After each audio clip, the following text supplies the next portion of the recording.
Hi everyone, I am Aditi Rana. इस video में हम डिस्कस करेंगे द पार्टीशन ऑफ बंगाल जो कि हुआ था 1905 में। ठीक है, सबसे पहले बात करते हैं बंगाल विभाजन की घोषणा कब करी गई थी। तो वो करी गई थी 20 जुलाई 1905 को। ठीक है, लेकिन बंगाल का विभाजन प्रभावी कब हुआ था, यानी कि लागू कब हुआ था, तो वो हुआ था, ये डेट इंपॉर्टेंट है, 16 अक्टूबर 1905 को। ऐसे समझ लिए कि शादी की डेट फाइनल हुई थी 20 जुलाई को और शादी हुई थी 16 अक्टूबर को। तो हमें जो डेट याद रखनी है वो क्या रखनी है याद, 16 अक्टूबर 1905। ठीक है, बंगाल ब्रिटिश भारत का सबसे बड़ा प्रांत था, क्योंकि जो बंगाल की मैं बात कर रही हूँ वो अभी वाला बंगाल नहीं है। उस बंगाल में आज के टाइम में जो बिहार उड़ीसा है वो भी इसी में शामिल थे। तो क्या हुआ, partition reduce it's size. Partition की वजह से क्या हुआ, जो इतना बड़ा बंगाल आपको पूरा दिखाई दे रहा है उसका साइज पार्टीशन की वजह से क्या हो गया, कम हो गया। ठीक है, East Bengal which later on become East Pakistan. अब इन्होंने क्या किया, एक साइड बना दिया ईस्टर्न बंगाल और एक साइड बंगाल। जो ईस्टर्न बंगाल था, जो आपको ग्रीन कलर से दिखाई दे रहा है, वो बाद में बन गया ईस्ट पाकिस्तान और आज के समय में, वर्तमान समय में आप इसे बांग्लादेश के नाम से जानते हैं। ठीक है, मेन रीजन क्या थे इस पार्टीशन के पीछे, जो शिक्षित मध्यम वर्ग था वो जागरूक हो रहा था। ठीक है, उसका जो राजनीतिक प्रभाव था, यानी कि वो बार बार आंदोलन कर रहा था क्योंकि उसे पता था कि ब्रिटिशर्स क्या कर रहे हैं, उनका शोषण कर रहे हैं। तो उस प्रभाव को नष्ट करने के लिए, जो यूनिटी थी हिंदू मुस्लिम की, उसे नष्ट करने के लिए ही बंगाल का पार्टीशन किया गया था। जो आपको ग्रीन एरिया दिया है वहां पे मेजोरिटी किसकी पॉपुलेशन थी, मुस्लिम की थी, और जो रेड एरिया आपको दिखाया गया इस डायग्राम में वहां पे मेजोरिटी किसकी थी, हिंदू पॉपुलेशन की। तो जब ये सब साथ में थे और जब ये विद्रोह करते थे तो क्या होता था, ब्रिटिशर्स को बहुत ज्यादा नुकसान होता था। ठीक है, इनकी यूनिटी की वजह से।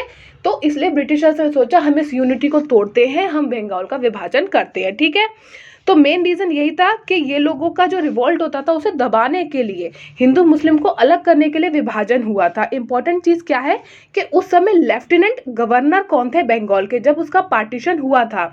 ठीक है, तो जिस समय बंगाल का पार्टीशन हुआ था उस समय बंगाल के लेफ्टिनेंट गवर्नर थे सर एंड्रयू फ्रेजर। ठीक है, इनका नाम आप ऐसे याद रख सकते हो कि एक बच्चा ड्रॉ कर रहा था, एंड्रयू नाम का एक बच्चा ड्रॉ कर रहा था और बार बार यूज कर रहा था इरेजर।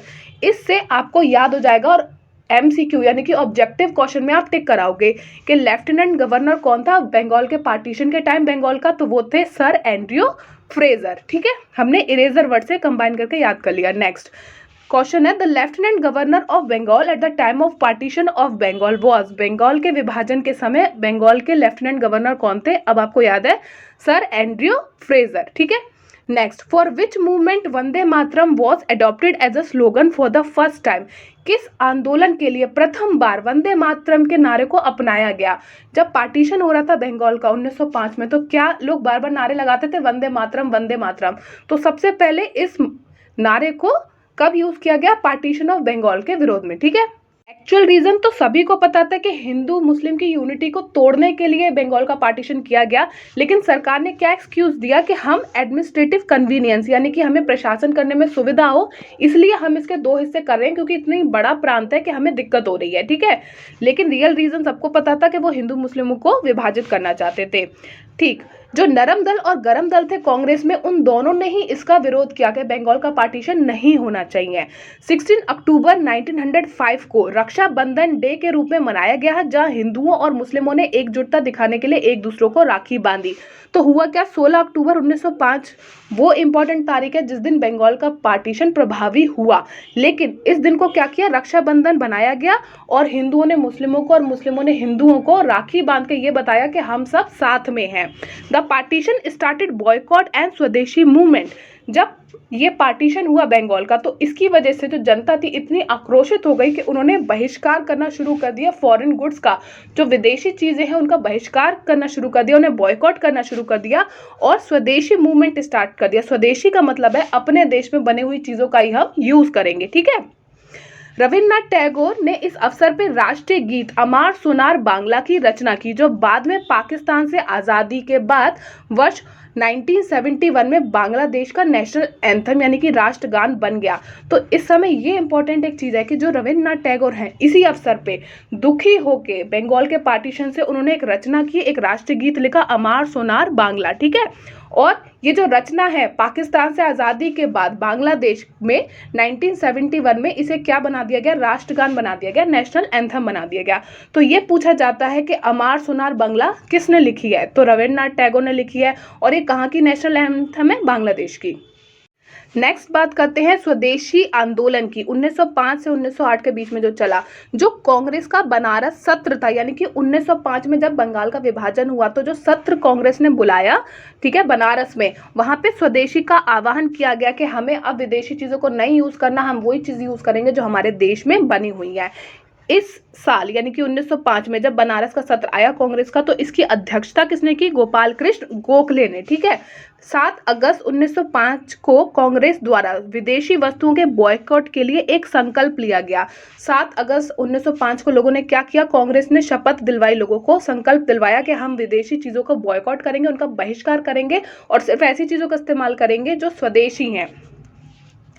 तिलक ने मुंबई में और पुणे में आंदोलन को बढ़ावा दिया। फिर अलग अलग नेताओं के अंडर, अलग अलग लीडर्स के अंडर क्या किया, हमने स्वदेशी मूवमेंट को बढ़ाया, ठीक है, हमने बॉयकॉट मूवमेंट को बढ़ाया। फॉर एग्जांपल अगर मैं बात करूं तिलक की, बाल गंगाधर तिलक की, तो उन्होंने मुंबई और पुणे में आंदोलन को आगे बढ़ाया, पंजाब में अजीत सिंह ने बढ़ाया, दिल्ली में सैयद हैदर रजा ने आगे बढ़ाया इस मूवमेंट को, और मद्रास प्रेसिडेंसी में चिदम्बरम पिल्लाई ने आंदोलन का नेतृत्व किया, ठीक है। तो क्वेश्चन इस तरीके से पूछा जा सकता है कि पंजाब में स्वदेशी मूवमेंट को किसने लीड किया, तो अजीत सिंह ने, ठीक है। मद्रास प्रेसिडेंसी में किसने किया, चिदम्बरम पिल्लाई ने, है ना। इसी तरह से क्वेश्चन दिया है, हु लेड द स्वदेशी मूवमेंट इन दिल्ली, किसने स्वदेशी आंदोलन का नेतृत्व दिल्ली में किया, तो आप बताओगे सर सैयद हैदर रजा। नेक्स्ट अब हम बात करते हैं कांग्रेस का जो नया सेशन हुआ 1906 में, यानी कि 1 साल बाद, वो कहाँ पे हुआ, वो हुआ कलकत्ता में। और इसकी अध्यक्षता किसने की, किसकी लीडरशिप में हुआ ये, तो दादाभाई नौरोजी के अंडर हुआ। इस अधिवेशन में यह घोषणा की गई कि जो भारतीय राष्ट्रीय कांग्रेस है, जो हमारी कांग्रेस है, उसका गोल क्या है, उसका लक्ष्य क्या है, उसका लक्ष्य है स्वशासन, यानी कि स्वराज, यानी कि जब हम इंडियन है और ये हमारा इंडिया है, तो यहाँ पे जो राज्य करते हैं, ठीक है, वो सब कौन होने चाहिए, वो सब इंडियन होने चाहिए, उन्हें अधिकार मिलना चाहिए कि हम अपना देश खुद चलाएं, ठीक है।